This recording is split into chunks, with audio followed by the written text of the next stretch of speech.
Barchaga xayrli tong. 5-fevral operatsion kunimizni boshladik. Birinchi patsientkamiz yoshlari 40 ta.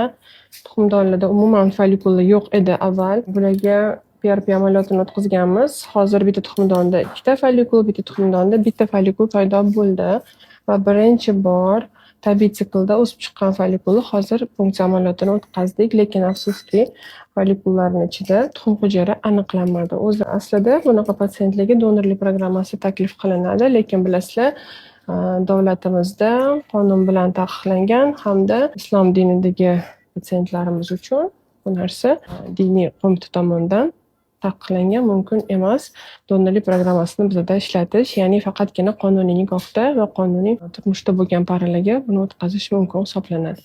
Hozir hayz sikli tiklandi, follikullar ko'rinyapti vujudda, lekin biz to'xtamaymiz, yana bir bor endi stimulyatsiya bilan tuxum hujayra olishga